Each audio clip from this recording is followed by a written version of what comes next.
My name is Judy Moses from Pacer Center. We're hosting a workshop with the Disability Hub today, navigating the ins and outs of government programs with Jack Gordon. Go ahead, Jamie, with the slides. This is his name and contact information. Go ahead. At the end, I think Jamie mentioned we'll have a short evaluation. If you need a certificate of attendance, a link will be sent out upon our receipt of the evaluation. If you're listening to a recorded session, and these will be posted for about a year online, certificates are, of course, not available. Go ahead, Jamie. Due to the number of attendees registered, there's a large number. We will probably hold all questions until the end. There might be a few clarification ones along the way, or if content is a little confusing, to justify something, we'll interrupt and go ahead. But otherwise, just submit your questions in the Q&A. We'll do our best to answer them, but you can also call the Disability Hub directly. Jack will be having that information available for you. Go ahead, Jamie. Pacer, if you don't know about us, I hope you do. We have a lot of services, including parent training and advocacy, which is our main focus. We also do innovative tech solutions for work sites, school, secondary students. And we do a lot in social inclusion. We have a great bullying program, and we have our puppets that a lot of people know about. They go into the schools and kind of help young children understand differences. Go ahead, Jamie. Here are some of our projects: a national bullying, children's mental health, publications, newsletters. Feel free to browse our website. I hope you find things that are interesting, and you can also call us direct too if you have questions. Hope everyone enjoys today's presentation. I'll turn it over to Jack. Thank you, Judy. So again, my name's Jack Gordon. I work with the Disability Hub, and I'm a community capacity builder. And what that means is I get to do presentations like this in the community, but I also help with training our options counselors, who are the persons answering the phones. I apologize if you can hear there's tornado sirens. They're doing a test, so hopefully that's not coming through my mic, but I apologize if it is. We'll just push forward. But anyway, I'm going to go ahead and talk to you a little bit about what the Disability Hub is, and do a little bit about our websites as well. So let me go ahead and start sharing screens here.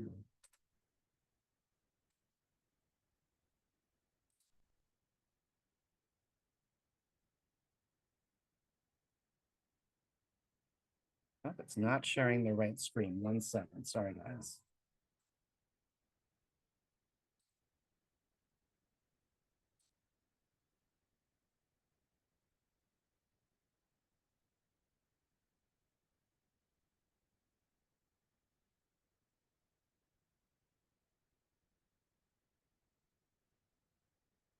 I swore I had this set up beforehand and it's making me do it again. So I apologize again here. 1 more second, I should have it set up.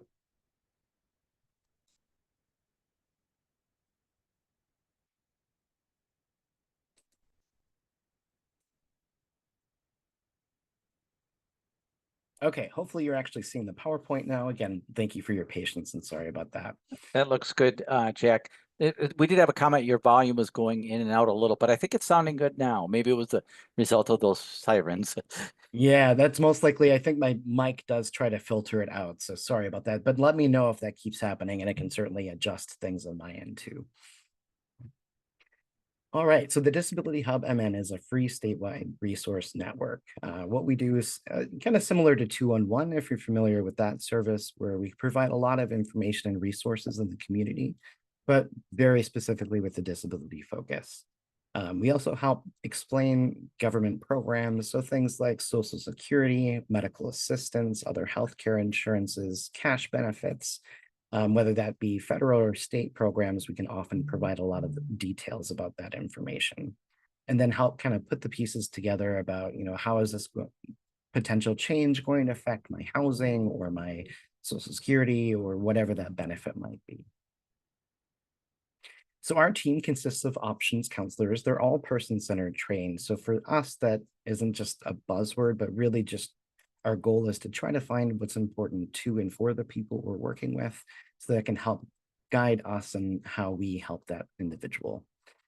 Some of our options counselors also have an additional, excuse me, I can't talk today, additional accreditations specifically for working with work and benefits, so they can answer some of those questions that, what happens when there's an overpayment, or are there work incentives that can help me keep my benefits while I continue to work? So they can really help look into that a bit further. And again, we are statewide. We actually have staff all the way from Bemidji down to Rochester. So we certainly have a lot of staff throughout the whole state. So there's a specific community that we would serve. Who we help, this is really just a long list of everybody. So there isn't specific eligibility requirements for the hub. You don't necessarily have to have a disability to contact us, even though that's our focus. So we certainly work a lot with case managers, social workers, teachers, family, friends, people calling for themselves or their children. Again, just about everybody. Things that we can help with. Again, we're very open door. There's not really a wrong question for the hub. If it's something that we can't directly help with, then we will try to put you in contact with somebody who can. So that's part of what we try to do, is help with that, navigating the system of, who should I contact? Do I have to tell the county about this, Social Security, my housing, whoever it is. Other things we can do, again, help with what health insurance options might I have, what community supports or resources might be able to help. Where could I live, and housing options? Are there programs to support me in staying in that housing, whether that's helping with payment or helping with accessibility or accommodations, helping support with PCA services? There's lots of different options to help people stay in housing. Also understanding what person-centeredness means, how to do some self-advocacy. Can I work? Can I work more, less? How is that going to impact the benefits that I may or may not be on? As well as troubleshooting issues. So a lot of the times I know people get lots of mailings. Sometimes they can be really confusing about what the mailing's asking for, or sometimes you'll just find out the benefits cut off. So something that we have the ability to do is we can actually do what's called a benefits lookup. And you can actually request one on the website, and I'll show you how to do that. But we see a little bit further than that one. So we can see, is there a Social Security record on file? We can't look into Social Security's records, so we couldn't see their notes or anything like that. We would have to call Social Security like everyone else. But we can see the county records. So if there's, if someone's MA was denied, we might be able to see why. Was it just something simple like a form, there's an account verification system, for example, to check for assets. Sometimes that form doesn't get filled out, meaning it gets denied. So we can see, is it a form or is it something else? And can we help navigate that? So and we also know that getting to the county can be really challenging too, especially if you live in a county that's a large county. So we can try to help navigate that a little bit too, and hopefully get you back on that benefit faster. Different ways we can help besides the benefits. We can help do three-way calls. So if there's, if we do need to contact the county and try to troubleshoot that benefit, we can call with you and try to help support that conversation, or contact a resource together and get things started for you.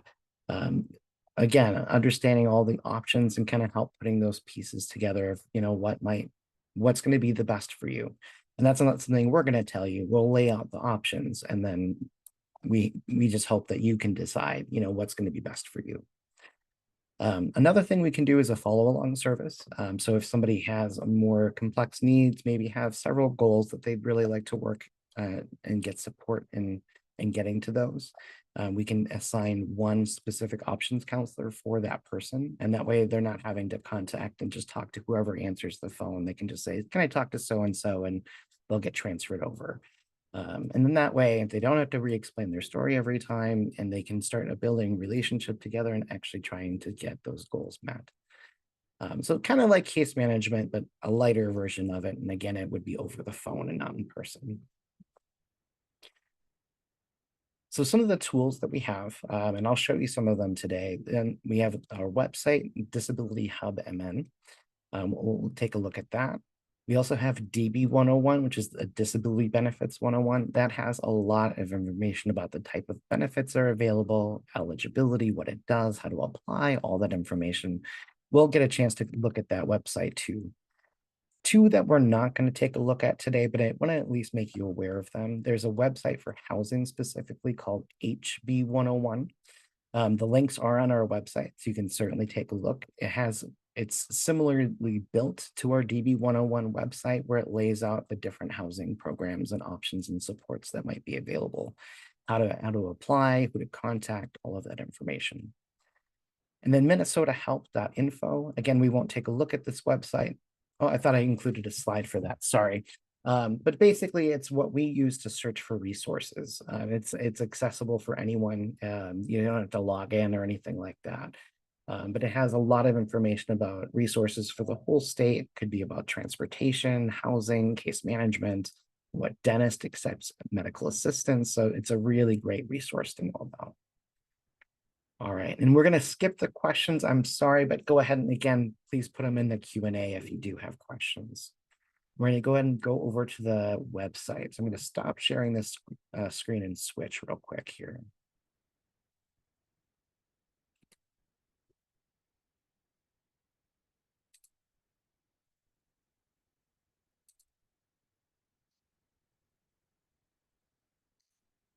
Come on, work with me.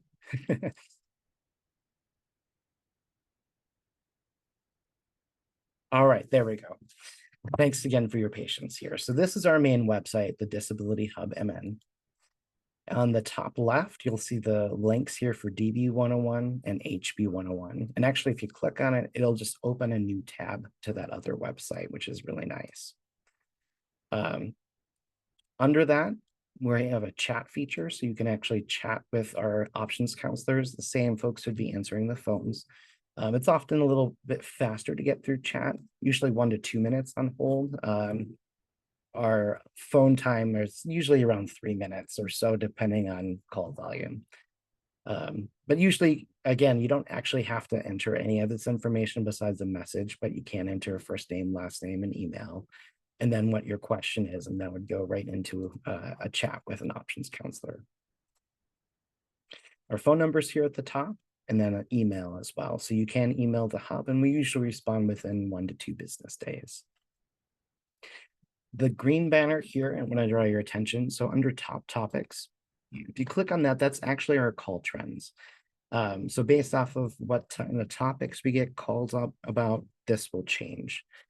Things that typically will stay: medical assistance, guardianship alternatives, prescriptions, Medicare, affordable housing. Those calls we're always going to get. So you'll see a lot of this information. But how these articles are laid out, I'll go into, let's say, housing stabilization, for example. When you go into any of these articles, it's going to have an overview. So just kind of what is this article about?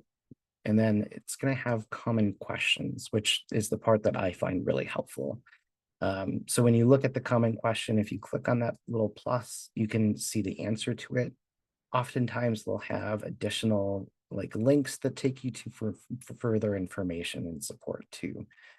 So really nice, quick information to find. Also want to just talk about this give feedback button real quick. If you happen to find a broken link or something that doesn't look right on the website, if you click on the give feedback button, you can let us know what you're seeing.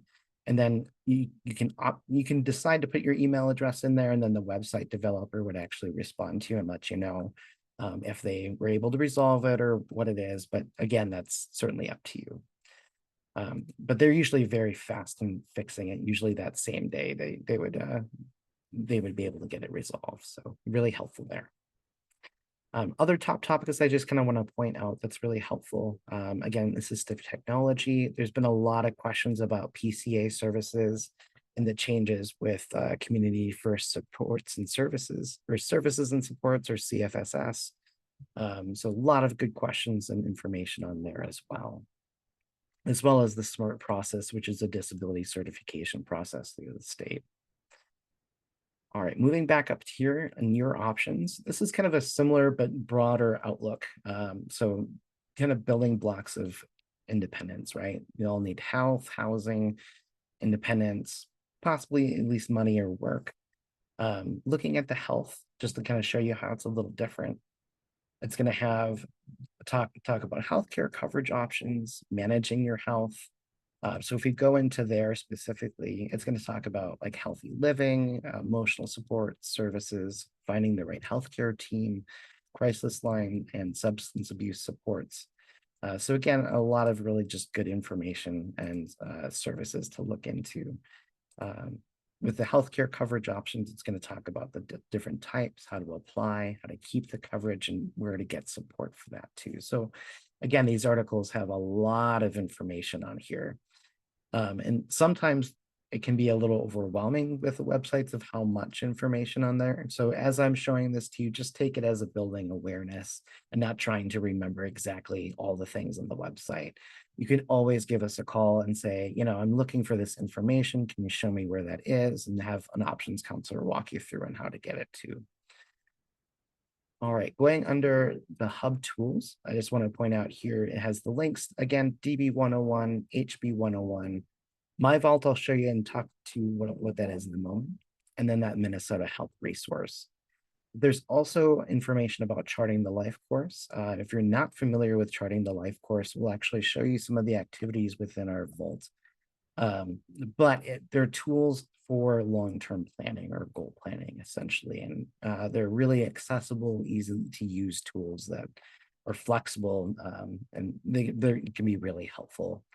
And this person-centered guidebook just talks about how to work with people in a person-centered way, what is person-centered practices, and just kind of explaining all of those philosophies.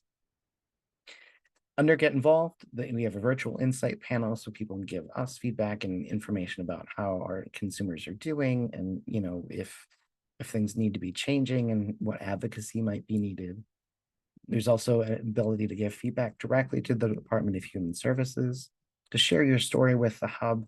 And then we also have a hub events calendar. So on here is people or agencies in the community when they host any kind of type gathering, they can put it on here. Things like parent support groups, webinars like today.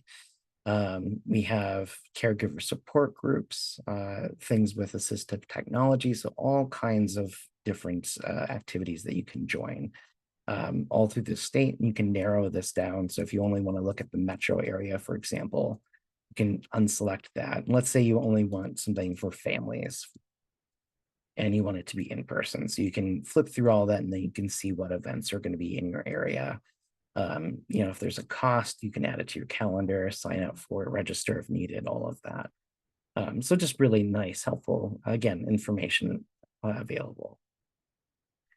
All right, going back up to the top, there's a for families section. I just want to point this out real quick, and then we'll dive into some of the other stuff in here too.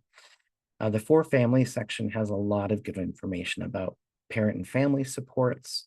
Again, charting the life course. This takes you right to that hub events calendar I was talking about. It just selects it for families specifically.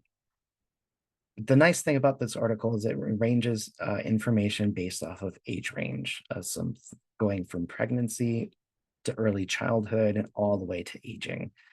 So, if you're working with, let's say, a young person, getting ready to graduate high school, potentially, maybe looking at living independently or looking for support to do that.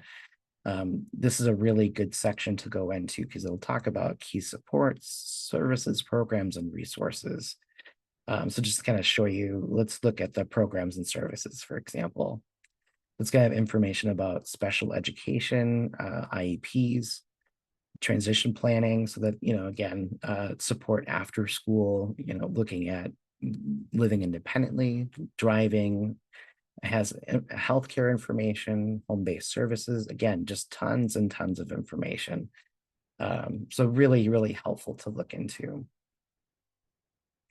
All right, I know this is a whole lot of information, but we're going to go ahead and go into the for professionals section. The nice thing about this section is it has toolkits, which has a lot of information around certain topics, like informed choice. There's a benefits planning toolkit. So what happens when you go to work and how does that impact your benefits and how to support people through that process. Work specifically, so that talks more about like job accommodations, workers' rights, navigating resources for employment. Similar, but with housing. So again, how to find housing that'll work for you, what supports might be available. And there's one for youth and transition specifically. So how to support youth going through that transition age to becoming an adult. And then on the right, I just want to kind of point out, you can also request materials from the hub. So if you ever want any of our resources, we can mail them to you for free. So feel free to utilize that. And this is how you request an event like a presentation or a booth. We would do both. So feel free to use that as well. Going back to the toolkits, let's go ahead and look at the informed choice just so you can kind of see how they're built out here. So they're all broken into these kind of sections. The first part's always kind of more of a what the topic's about, kind of an introduction. And then it's going to go through all the way until resources and tools.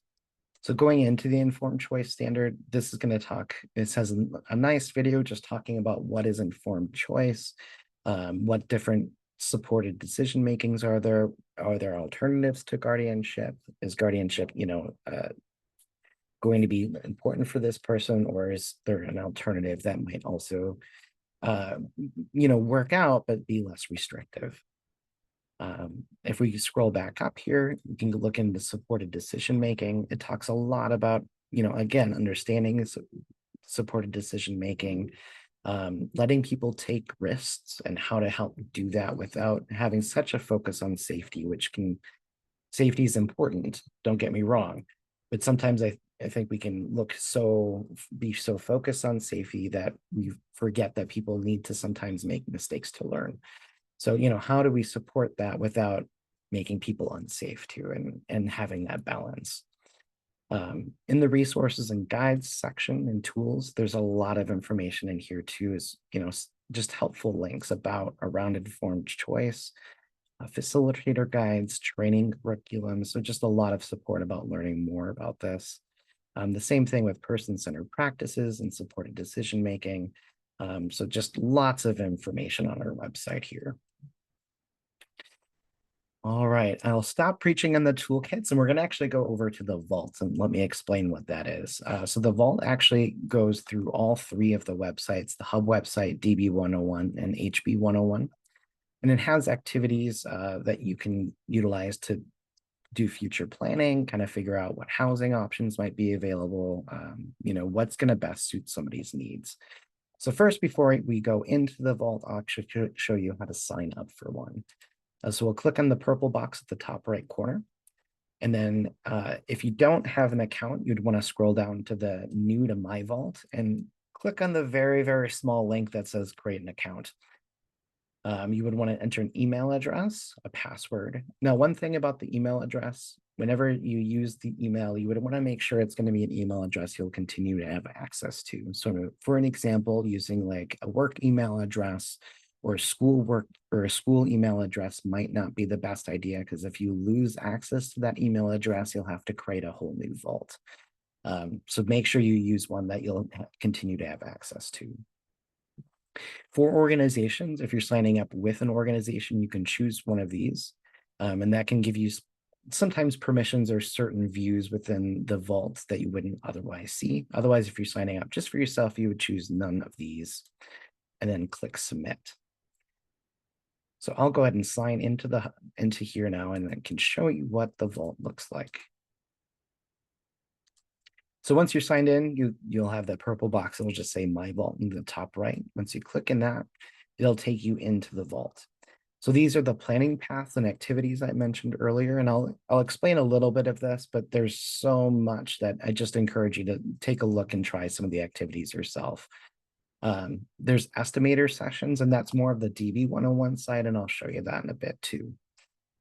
People can upload their own files into the vault, and it's safe and secure and encrypted. So everything within the vault is encrypted. So that does up to the level of healthcare information. So it is very safe.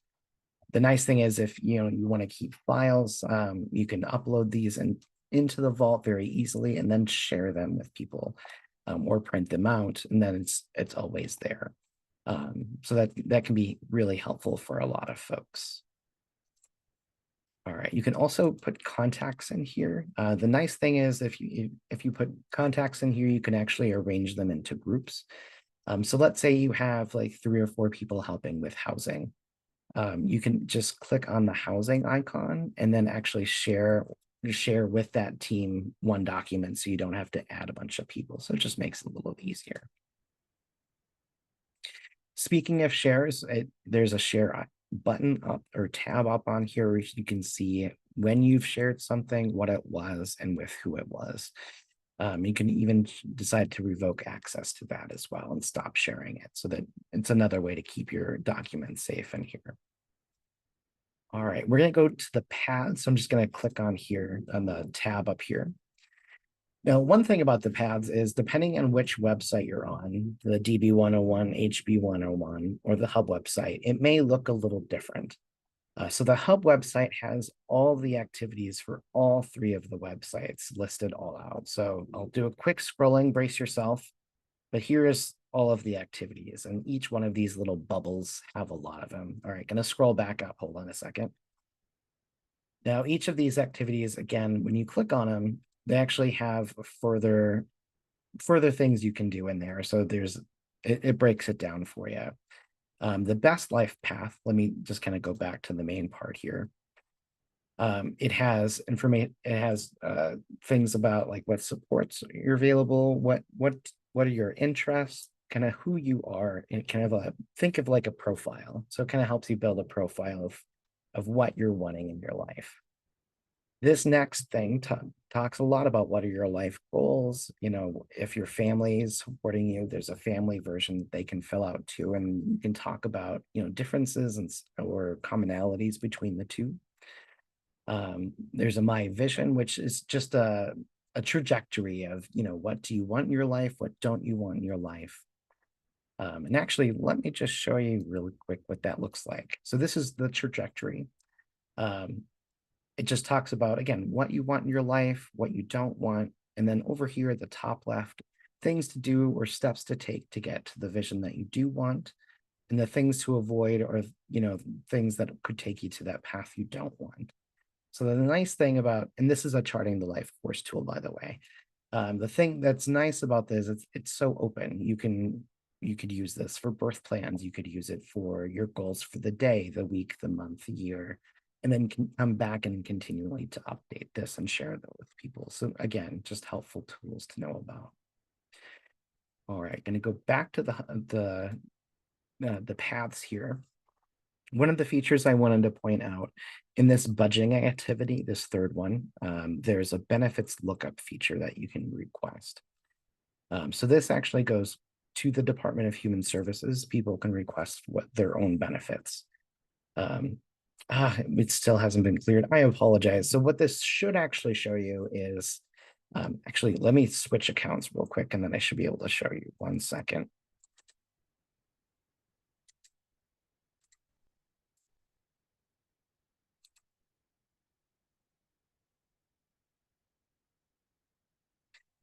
There we go. So what you should actually see when you click on this button is information about what a benefits lookup is, who you're requesting it from. When you click next, it's going to ask you for your first name, last name, and date of birth. That's not my date of birth, by the way. And then it's going to ask you for a third piece of information, whether it's your address, a county case number, or a PMI number, which is your medical assistance ID number. You'd find it on your Minnesota Healthcare Programs card.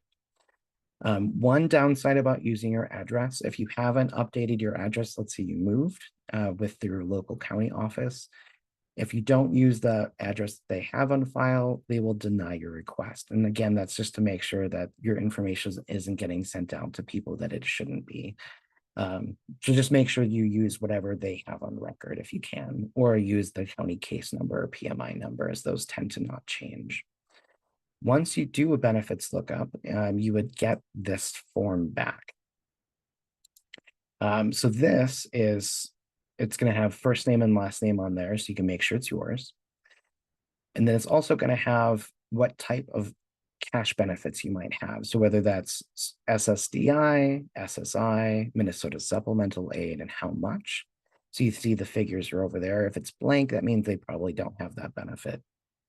Whether they have a disabled adult child benefit, which is a different type of Social Security benefit, general assistance, SNAP, MFIP, workers' comp. Then it has a healthcare section as well. So keep in mind, it's not going to show private healthcare. So, let's say you got something through MinSure. Let's say you signed up for Blue Cross Blue Shield, you're paying premiums. Even if you're getting assistance with those premiums, our system's not going to see that within the healthcare coverage. What we will see, things like medical assistance, any types of medical assistance, Minnesota Care, TEFRA, Medicare, we will see those and we can show those to you. If you're on a waiver through medical assistance, it'll show which waiver that is. And then if you scroll down here, it'll actually show you who that waiver case manager is in the system and their phone number, which can also be really helpful to get. Other benefits it has, the PASS program, which is a Social Security incentive, housing support, or GRH formally, and then services paid through housing support. So it's a pretty good way to just kind of check what your current benefits are and then be able to help make those plans for the future.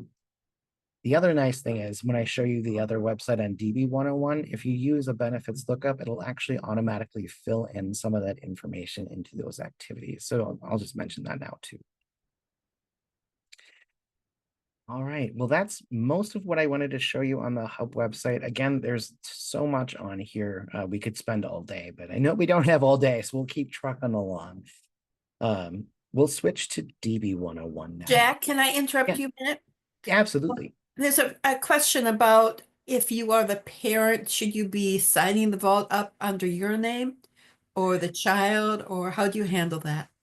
Great question. So the easiest way to do it is to have your child sign up for the vault for themselves. You can absolutely support them doing that, but for them to request their own benefits, there is a way. Let me switch back into the vault for you to request the information and have a signed release uploaded in there.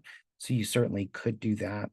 The problem is with the county system, the way it is, they have trouble verifying guardianship on here. So that's why it gets tricky for guardians to request information on behalf of the people they're guardians of. So often it's easier for the person to go ahead and sign for themselves if possible. Even like an X on a paper would certainly work. So as long as they can make a mark, that would be acceptable for a release. Any other questions? There was a question about how you collaborate with cells. I'm not sure if you're going to get to that later or if you've. Oh yeah, I can actually answer that now. So how the hub's actually created is through the Centers for Independent Living. So we're actually housed in them. And it's actually a partnership between the Centers for Independent Living and the Department of Human Services Disability Services Division. So that's kind of how we're funded and actually created. So we're located throughout the Rochester SIL, MCIL, and the Northern SIL as well. And can you view the status of the Minnesota Choice Assessment? Is that one that you have access to? Great question. We can see if one's been done, but we can't see if it's just scheduled or the results of the MinChoices assessment. We can just see it, yes, it's been completed. And if individuals are denied services such as SSI or county services, do you help with that or do you refer people? How does that work? Yes, absolutely. So one, we can kind of talk through eligibility requirements and see, does this make sense? Does it not make sense?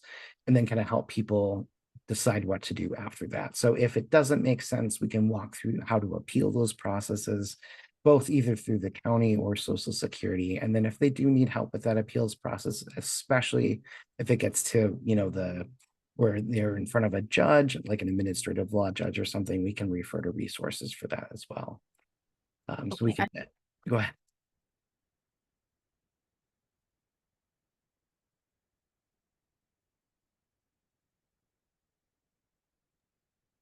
Judy, I don't, Judy, You know, you are I'm mute. Oh, muted. I was yeah. talking and I'm unmuted. Just go, I think we hit the prime questions. You might as well just go forward and see what else we have. Sounds good. Thanks, Judy. No, I do that all the time. No worries. All right, so this is our DB 101 website. It's going to have a lot of information about the different programs that are available. So as you can see, it's kind of built similarly with the links at the top. There is a sign-in for the Vault version of DB 101 here. It's the same sign-in, so you wouldn't have to create a new email address, password, and all of that. To scroll down, we have our estimators right here, and I'll explain what these are. So they're kind of benefit calculators in a way. I'll actually click on the work and benefits estimator specifically. So on the right, it'll actually show you which benefits it can deal with and which ones it can't. So things like MFIP, the work and benefits estimator, just isn't able to really calculate that out. And that's something a hub staff could help you with. But most of these programs that are listed on here, it absolutely can help project things like SNAP, general assistance, housing support, Social Security benefits. It can see how work is going to impact those benefits. To show you a little bit, so how some of the questions are laid out, it's very simple, kind of plug and play of just entering information. What's your name? Now notice I'm not signed in here, so you don't have to have a Vault account to do a work and benefits estimator. You can just enter the information as you go.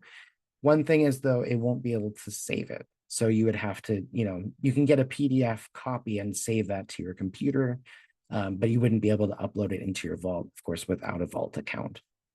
However, if you do have a Vault account and signed in, it'll automatically save it for you, so you don't have to take steps to do that. And again, some of these information it would automatically kind of fill in had I been signed in. So once you answer a lot of the questions, it's going to ask you if you've had a disability determination. Are you currently working, or are you thinking about work? When would you start? How much would it be? So after you answer and fill in those questions, it's going to give you the estimation, which is this page as an example. So this we filled out for somebody who's just on SSI and Minnesota Supplemental Aid and MA. Okay. This is today, they're not working. And then within 6 months, they would be hoping to work and earn this green amount. You can see it. So a lot of people here, for every $2 you earn with SSI, the SSI is reduced by $1. But you can still, the thing I like about this is you can see with both incomes, they actually have more income than they did it just on the SSI alone. So it kind of helps you get that bigger picture overlook. The other thing that's nice is it'll also do health insurance. So again, with this person, they had free medical assistance, meaning they don't have to pay a premium for it. And that's not going to change even with their current work goal. If that was going to change, it would say it appears you could be no longer eligible, but you could consider these other programs, and then it'll actually offer links into those other programs so you can learn more. And then the final thing is they'll have some information, kind of just tidbits of things to watch for, like making sure you're reporting your income to the county or Social Security, making sure to know about like earned income tax credits and how that could get you, rebates, things like that. Just important information to know. The thing to keep in mind is these are snapshots of the current benefits for the information that you currently put in. So as things change, you would want to update that information and get a new estimate. The other nice thing is, if you see on here, this has a plan A, you can enter multiple plans in here and actually compare which, so let's say you want to look at if I work 10 hours a week versus 25 versus 40, what is that going to do to my benefits? And you can kind of help decide what's going to be the best for you in this path. So really helpful tool, just kind of, again, projecting what's going to happen. In this scenario, we didn't have housing benefits, but it certainly does. So, looking at Section 8 housing support, it can look at, how that's going to affect rental amounts. So it's really helpful for planning. All right, going to go back to the main part of the website for DB 101. So I talked about the work and benefits estimator, but I didn't mention the school work and benefits estimator. So this is essentially the same estimator, except for it's for students under the age of 25 who are actively in school and working. The reason for that is there's certain work incentives for that specific population, like a student earned income exclusion that can help them earn more income without potentially losing those benefits. So it takes a look at that specifically. The third estimator is just for medical assistance for employed persons with disabilities. It's a version of medical assistance that has a premium that's based off income. And that's what this does, is it just kind of estimates how much that premium might be. So again, just helpful information for people to plan, like, would a spend down work better, or would MAEPD be cheaper? And what's going to be the best coverage option? Speaking of coverage options, as you scroll down, there's a really great tool that's called Finding the Right Healthcare Coverage for You. It's a real quick tool that I'd like to show you. It talks about family annual income, so yearly income. We're just heads up, everywhere else in the website talks monthly income, but this is the annual, so just watch out for that. It's going to ask for family size and then how much you have in assets. And then the questions on the right, just going to ask, is there anybody in the family that has a job offer, with a job that offers health insurance? Does anybody have children or pregnant in the family? Is anybody on Medicare? Does anybody have a disability determination? And is anyone 65 or older? Based off of those answers, once you scroll down, it's going to highlight what those potential health insurance options might be. If you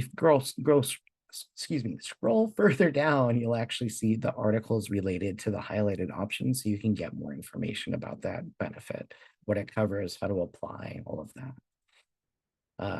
So just to show you, I'll dramatically change this here just to see how those options will be different. You can see if somebody did have employer-sponsored healthcare coverage, they were over 65 and they should have Medicare then. You can see that they would have either Medicare, MAEPD, or employer-sponsored healthcare coverage as options. So again, just really helpful, just kind of a quick estimation of what program might you want to start looking at. All right, going back to the home page, scrolling back down to where we were. There's lots more information about young people and benefits, which can be really helpful in just trying to navigate, what, as my child ages, what do I have to look out for? Do things change at 18? All of those questions that parents typically have. The other really nice thing about DB 101, it has benefits breaking, or videos breaking down these benefits that sometimes can be really complicated and confusing. These videos are real simple, boil it down to digestible bits, usually under 5 minutes too. So highly suggest taking a look and referring to the benefit videos as well. All right, and then scrolling down, it just has news updates that might be important to the disability community. Let's scroll back up, so watch your eyes. Okay, at the top here, above this kind of blue banner, we have more tabs. So there's a work and benefits section specifically we'll take a look at. On the left, it talks a lot about the myths around work that we all hear. We all hear that you're going to lose your benefit if you work. That helps combat that and actually providing more details and information about what actually happens when somebody starts working. Help with finding the right job, knowing your rights and responsibilities, all similar things to the toolkit, which actually is also listed here.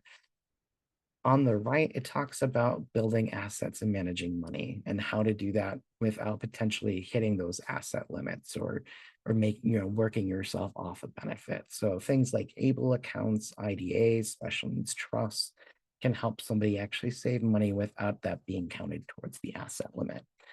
So these will provide further information about that. All right, scrolling back up to the top, we're going to go into the program section. This is probably where our options counselors spend the most time on our website, but this has all of the different programs. You see on the left, it has the cash benefits, things like SSI, SSDI, MSA. It'll have SNAP, housing, MFIP, and more. When you see these little kind of old school 80s camcorder, it means one of those videos I pointed out is embedded in the article. Let's go ahead and go into the SSI article so I can kind of show you how they're laid out. you see it's kind of a similar layout as the other website.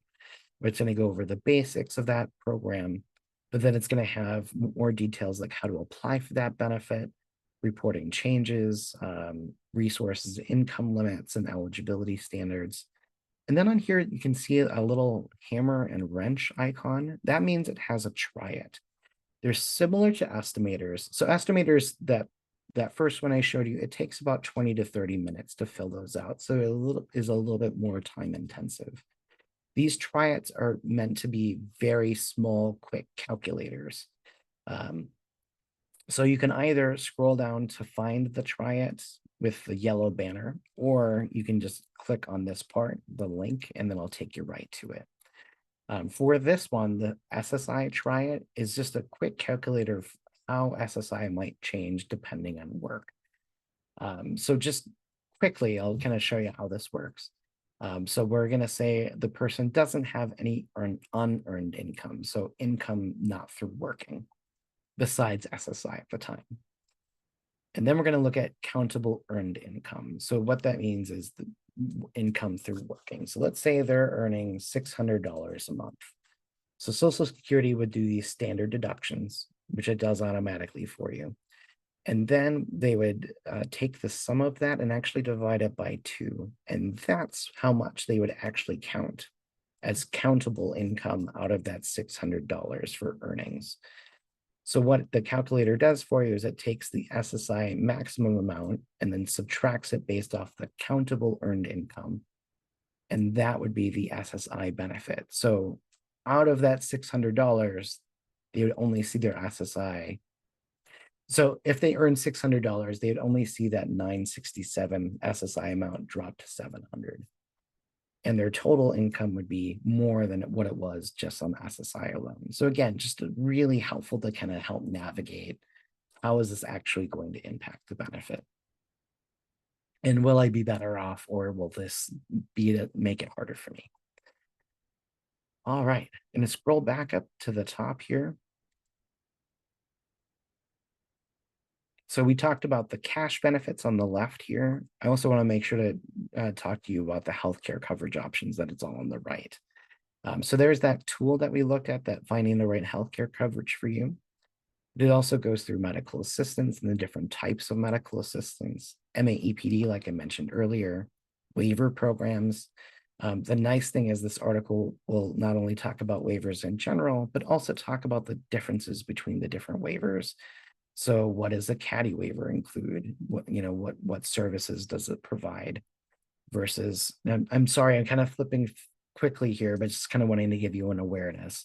What does the DD waiver provide? So you can really try to help make informed choices when looking at the different service options.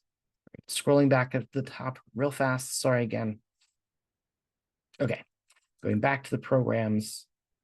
So not only does it have information about waivers, but also has Medicare, employer-sponsored coverage, and then information about Minnesota Care, and then buying coverage through MNsure too. So it really tries to kind of cover all the different options that are available in Minnesota.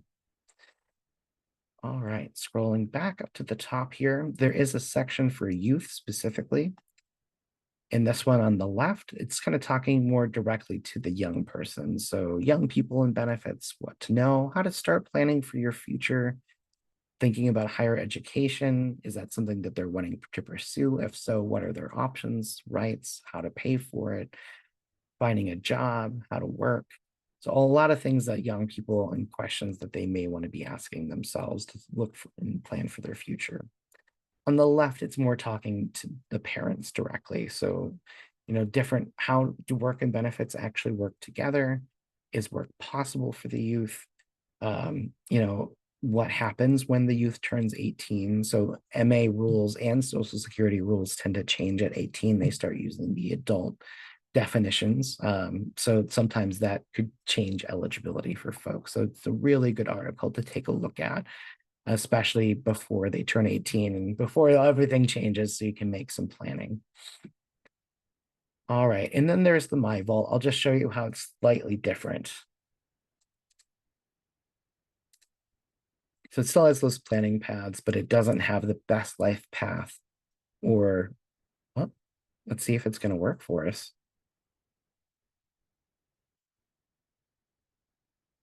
Okay, well, I guess it doesn't want to show you. Sorry about that.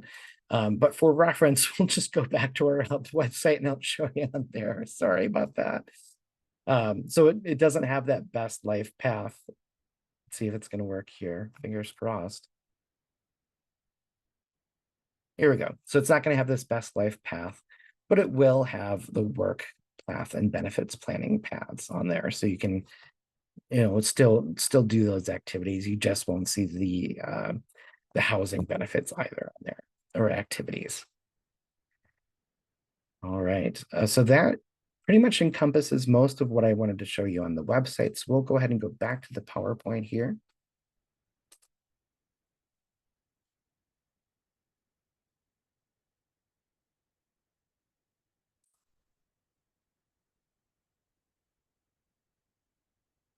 Sorry, bear with me, everybody. Appreciate your patience.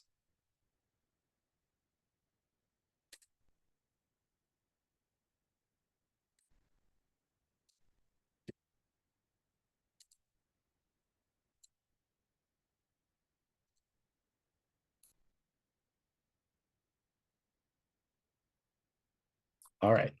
So we just have a scenario to kind of encompass how we might work with somebody when they contact the hub.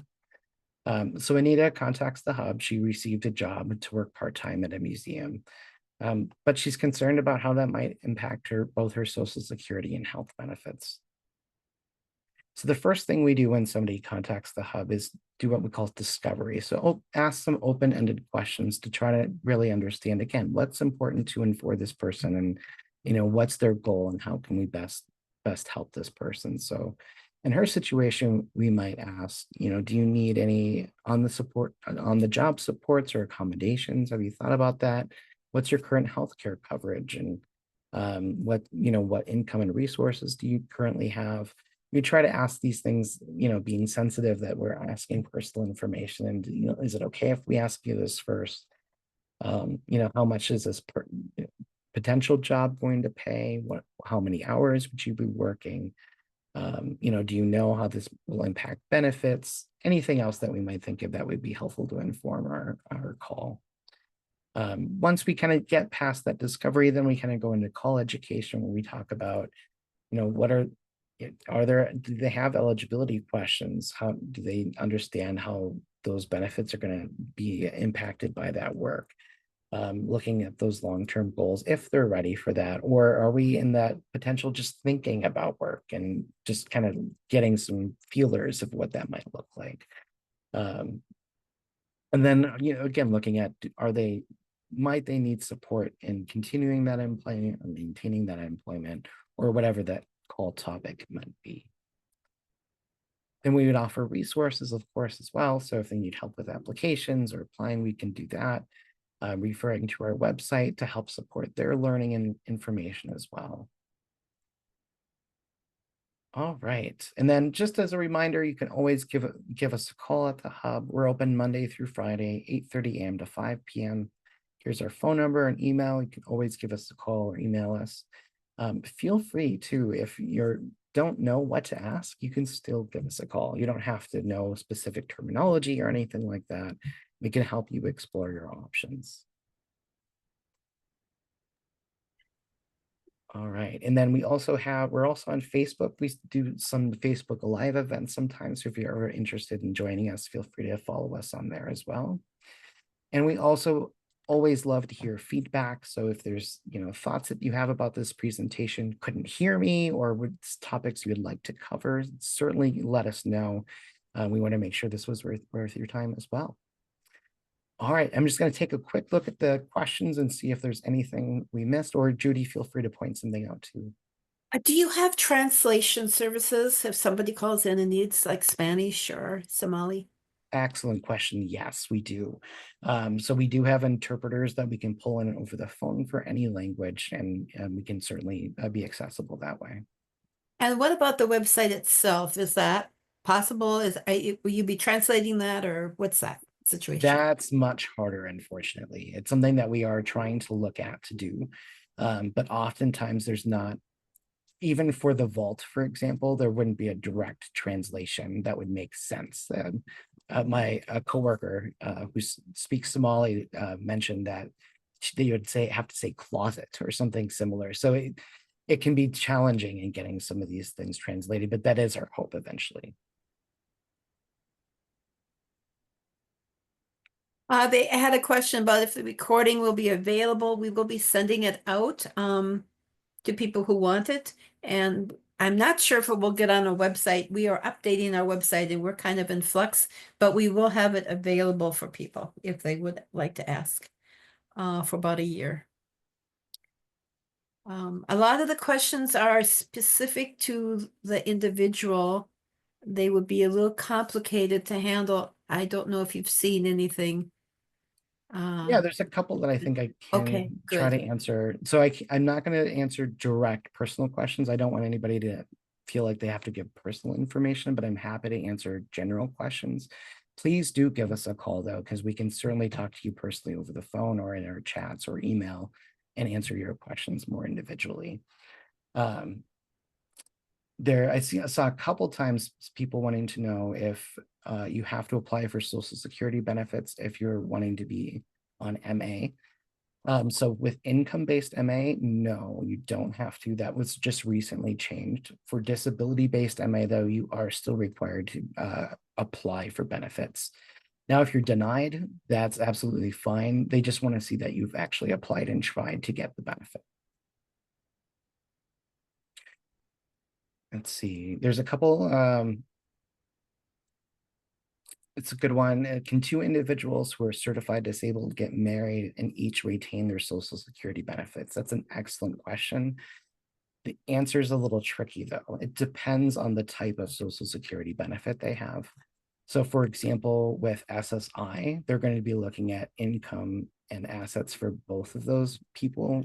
Depending on their current assets and income, they may still qualify, but it is going to change their benefit.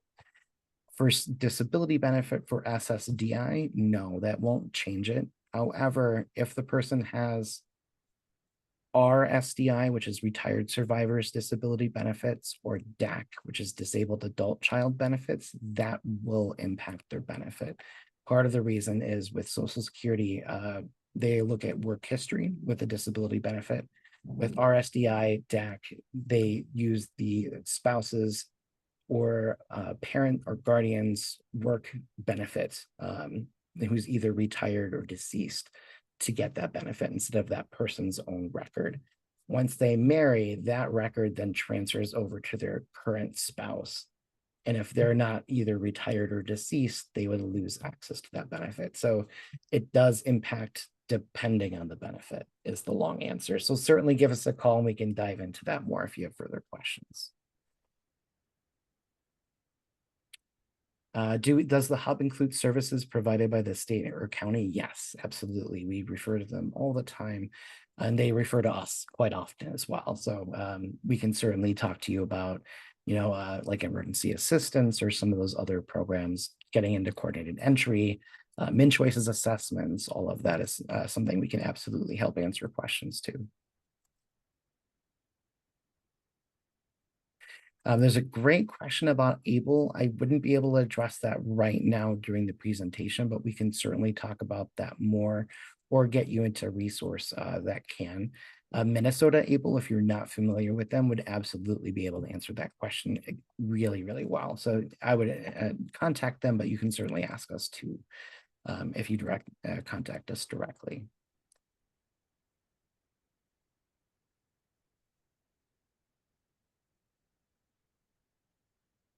All right, and then Jack, can I yes. just interrupt Yep. for a second? Somebody Yes. asked about this. It looks like you have a link to a survey. Can I share that link in the answer that question and share your survey link? Yes, Okay, please I'll do that. Thank you. I appreciate that.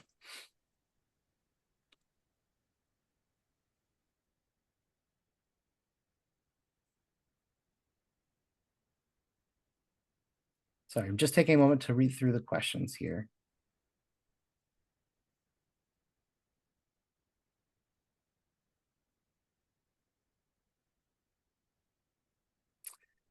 Somebody asked a great question about why does the SMART process take so long? That's the state medical review team.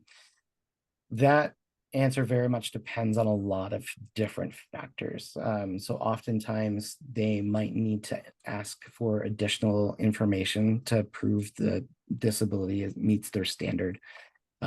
Sometimes they might need to say the evaluation you sent in doesn't meet their standards, so they will actually send out a different evaluator to that is certified in the way they need it to do the evaluation. So there can be a lot of back and forth sometimes with these processes. The other thing is the SMART team processes them for the whole state, so they do tend to get a little backed up. However, it does still tend to be much faster than the Social Security disability process, but it can be frustrating, especially when you're trying to get medical assistance or whatever that benefit might be to get it. So I certainly hear you. There is a question about what if your child is a minor whose name is used. So I'm assuming that's for the benefits lookup, but if not, feel free to respond.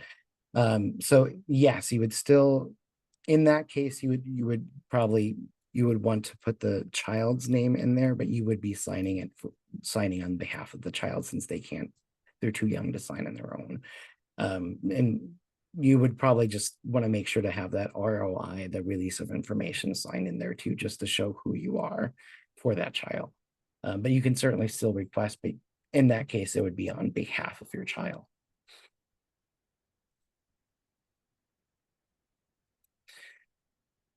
There's a question about who can we talk to find his information out. If it's my information, it would just be the Disability Hub number in general. I don't have a direct number.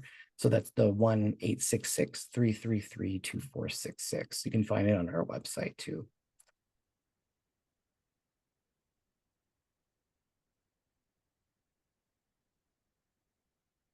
See, there's a great question in here. Can a case manager or care coordinator request information? I'm assuming that's for the benefits lookup for the release. They can. They would just have to have not the hub release, but they would have to fill out the Department of Human Services release of information on there. And that is included in the benefits request part.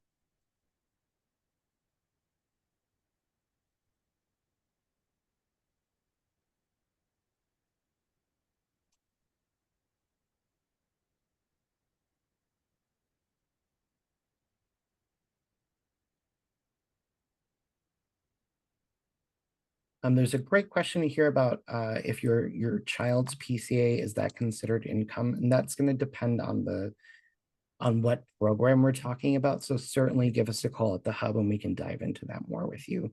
There are certain situations where it is considered income and certain ones where it's not, and it's definitely confusing. So certainly give us a call.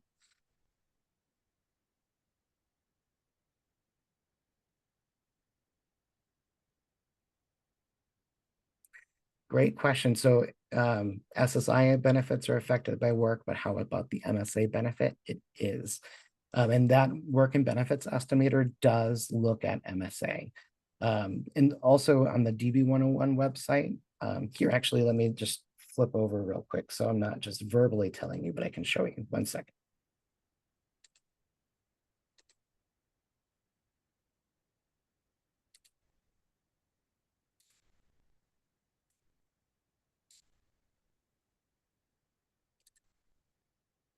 All right, going back into DB101 on the programs tab. If we scroll down here on the left, there's the MSA section. And it actually has information about MSA and work very specifically to talk about how that gets impacted, what the resource limits are. Now, there isn't a try it for this, but again, the estimator does calculate that with MSA. So certainly feel free to use that to get help with projecting how that might be impacted. But that's a great question.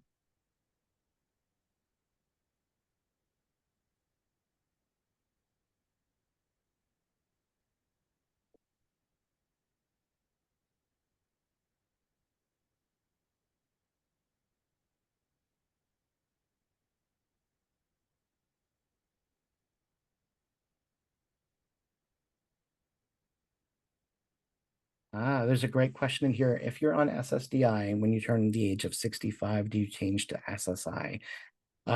So it's not SSI, it's actually converted to the retirement benefit. So it would be typically, it doesn't change the amount somebody would get unless they worked during the time they were getting SSDI. And then that increased their earnings to be considered. So that might bump up their amount actually when they get into that full retirement age. But Social Security automatically transitions that benefit into the full retirement benefit at full retirement age.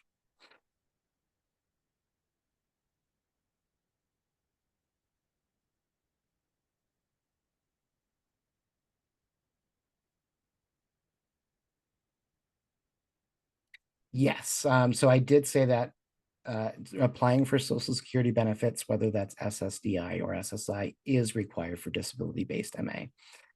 They'll typically send out a letter letting you know that you're required to apply for the benefit. Again, you don't have to actually get the benefit. They just want to see that you applied and followed through with the process. So whether that you were approved or denied, they just want to see that end result. And that's just to make sure that people are getting all the benefits they're eligible for.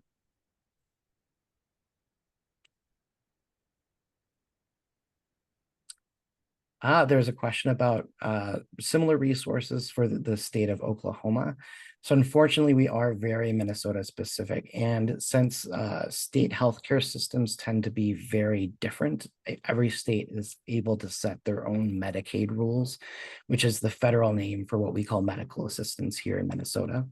So it varies greatly. So what we typically do is refer to the People's Center for Independent Living in that state, that's the closest one to get that information. But unfortunately, I'm not aware of anything of service similar in any other state. It's something that we've been a little proud about, but also I would love to see more of. So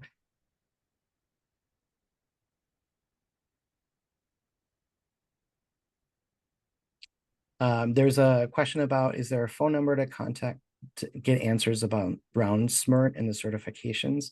So there is a SMRT hotline where you can call and get information. And you can certainly, if you actually just Google, SMRT hotline, you should be able to find it pretty easy. And the number is directly to them. There are only some questions they can answer those. So especially if it's case detailed questions, that's not something they'll be able to answer on the hotline. But they can say, yes, you're scheduled, or we see you in our system, or they can answer some more generalized questions.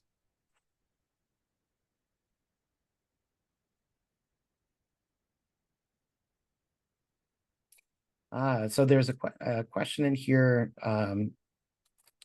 I can answer it without getting personal. So there's a question about navigating disability for an individual who just turned 18, but parents are not helping with the process. They can absolutely contact the hub directly, especially since they're 18. We don't have to get the parents' permission or involved. They're considered an adult. And we can certainly walk them through the process. Getting somebody, an advocate or case manager, can also often be very helpful too. And we can help put you in contact with those resources too. So certainly give us a call. And that's the other thing too. If you want to call on behalf of somebody, we will still talk to you. We just can't look up their information or give you details about that person. But we can certainly answer questions in general of like, oh, it sounds like SSI could be helpful, or it sounds like this program could be helpful. Here's the program's information. We can absolutely do that with you. So certainly feel free to use us as a brainstorm to kind of help you think it through situations as well.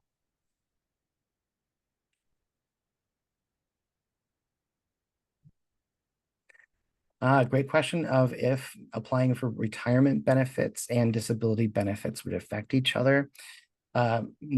No, they don't. Now you can do one or the other, so you can't typically collect both. So it's a either or. Usually early retirement, if you're doing it before full retirement age, does reduce the amount you're able to receive, versus getting the disability benefit doesn't reduce the amount. So I definitely encourage you, if you're in that situation, to contact Social Security, and they can actually help you know what those numbers could be projected as and help you make a better choice. But certainly you can either give us a call, or the senior linkage line is also an excellent resource for either Medicare related questions or retirement, senior, anything above age 65. They are experts in that area and can certainly help too. If you like, the senior linkage line's phone number is 1-800-333-2433. So certainly let us know if you want that phone number again, or you can give us a call and we can help you get connected with them as well.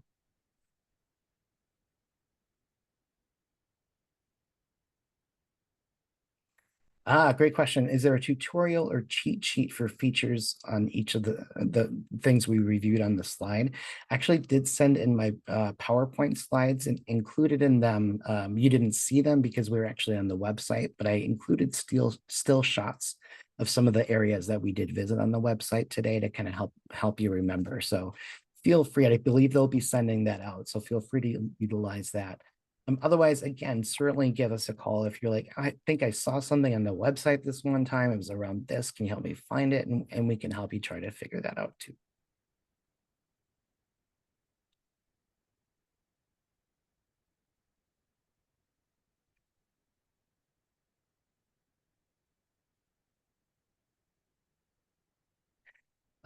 Somebody has asked, they often get questions about needing help with the paperwork for disability applications or processes.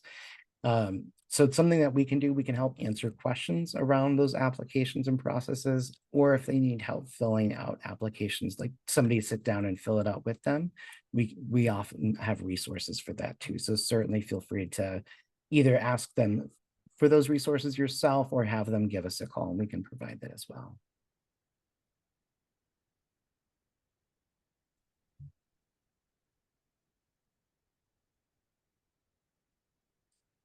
All right, and the last thing in here is the best way to increase your retirement benefits while on SSDI is to work enough to get quarterly credit coverage. Absolutely. And being able to do that without going over SGA, which is the substantial gainful activity. Sounds like you know your stuff. Yes, absolutely. That's a great way to do that. And again, it does increase the retirement benefit later. Or sometimes if there's a way too, if you're on SSI and working, that people have actually earned enough to be able to graduate to the SSDI benefit, which often gives more of a cash amount. So that can happen too. So there's lots of different ways that things can change. And certainly, again, give us a call if you have questions around it. But I'm not seeing anything else in the chat that I'm able to answer, at least in this time. But Judy, is there anything else that I can do for you guys today? Well, I think you went through them very well. Our last caller said she's from Virgin Islands. I think that's kind of interesting that your outreach is so far, Jack. Yeah, absolutely. We really thank you for your time. It's been very helpful. And we will have a recording, and I hope people do fill out their survey link so we can get some feedback.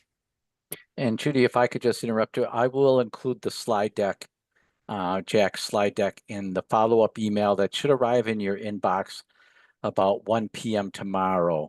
And that it will also include the link to the PACER survey. And then I think if you missed the link to the Disability Hub survey, that will be in the slide deck, correct? Yes, yep. All the links should be active in there. So you should be able to just click on it.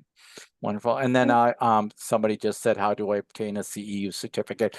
Complete the survey, the PACER survey, and then look for a second link to the certificate of attendance for today's event.